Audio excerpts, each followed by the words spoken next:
Comment oses-tu me toucher? Tu veux que je sois aussi sale que toi? Je ne devrais même pas te permettre de mendier à ma porte. Pardonne-moi, Seigneur. Pardonne-moi, je n'ai pas mangé depuis des jours. Je me demandais si je pourrais avoir un peu des miettes qui tombent de ta table. Des miettes qui tombent de ma table. Mais alors, que mangeront les chiens? Mes affaires m'attendent. Brûlez-moi ça, c'est infecté.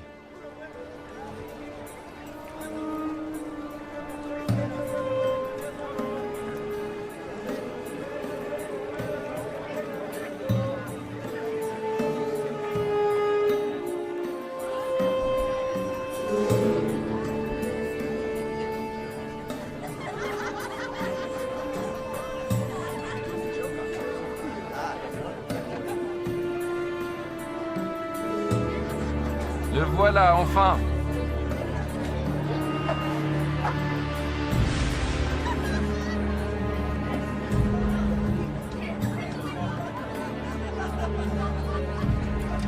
Mon frère préféré. Que me veux-tu cette fois? Nous avons dépensé sans compter. Je le vois bien.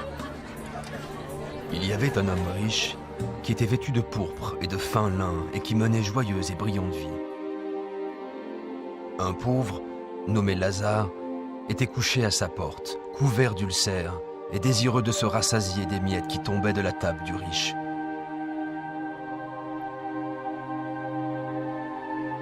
Et même les chiens venaient lécher ses ulcères. Oh. Oh. Oh. Oh. Dieu, aide-moi. Pourquoi? Pourquoi?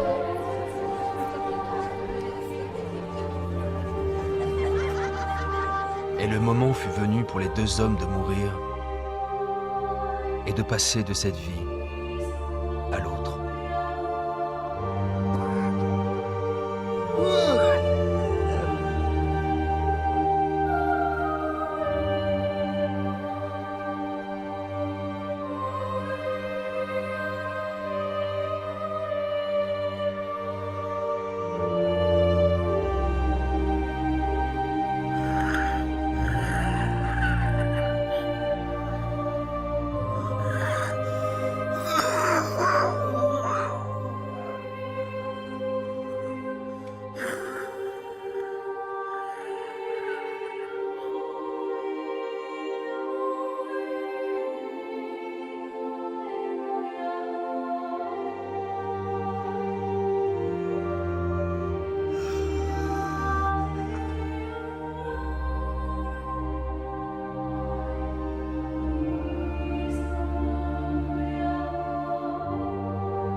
Aidez-moi!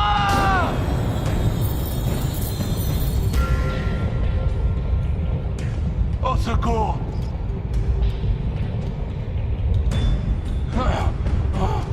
Aidez-moi! Ah!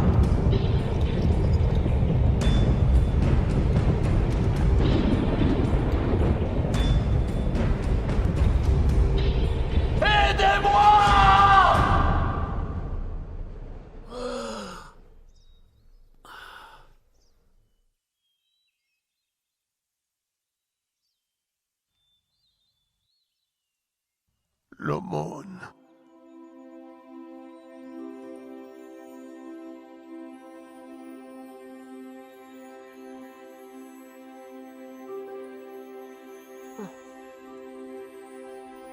Bienvenue. Père Abraham. Oui. Oui, je suis Abraham. Ah. Bienvenue au paradis. Paradis. Oui, Lazare. Paradis!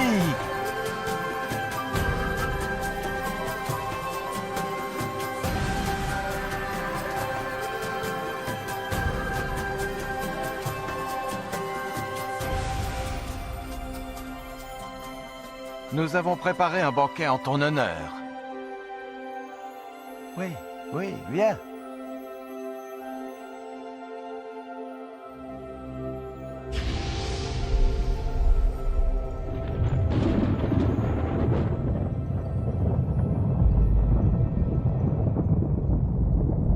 Père Abraham! Père Abraham! Aie pitié de moi!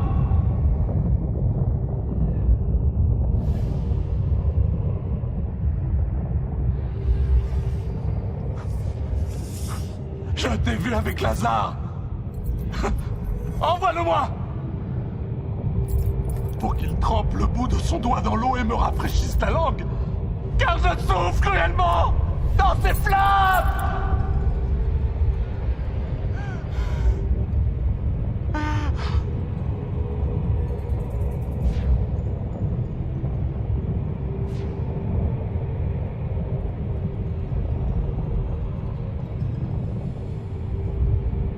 Fils, souviens-toi que tu as reçu tes biens pendant ta vie. Et que Lazare a eu les maux pendant la sienne. Maintenant, il est ici consolé, et toi tu souffres. Je t'en prie! Je t'en prie! Par-dessus tout cela, il y a entre nous un grand abîme. Si quelqu'un voulait passer d'un côté à l'autre, il ne le pourrait pas. Et personne ne peut traverser de toi vers nous. Père Abraham, il y a une chose que je veux te demander. Envoie Lazare dans la maison de mon père, car j'ai 5 frères, pour qu'ils les avertissent, et qu'ils ne viennent pas eux aussi dans ce lieu de tourment.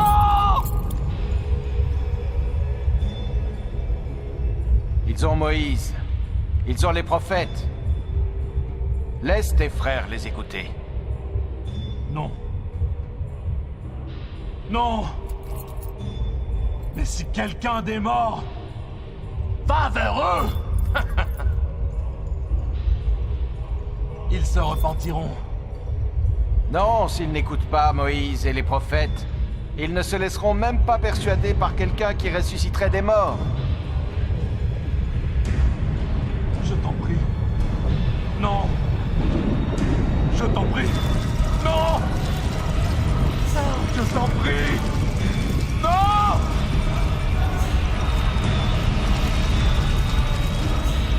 Non. Non.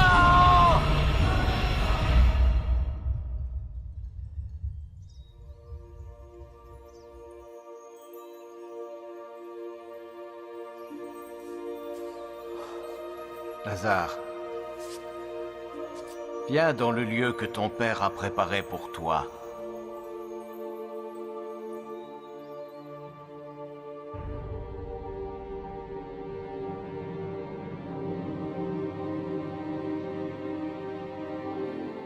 Maintenant, nous pouvons diviser ses biens.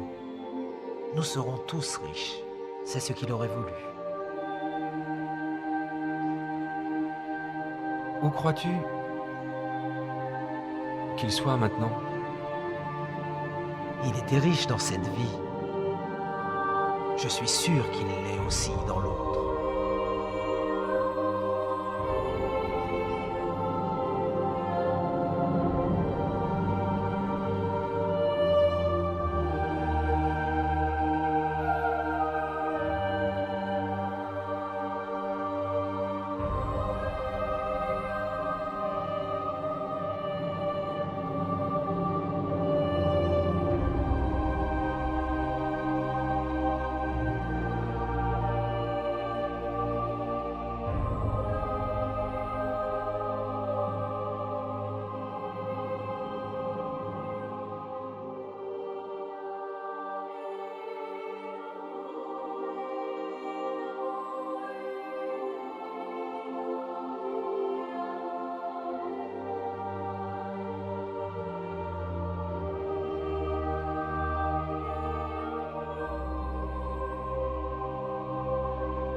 Je suis Lazare, dont parle la Bible.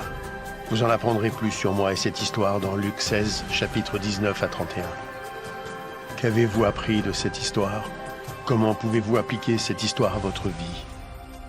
Laissez-moi vous raconter certaines des choses que j'ai apprises de cette expérience. Ce que Dieu m'a enseigné.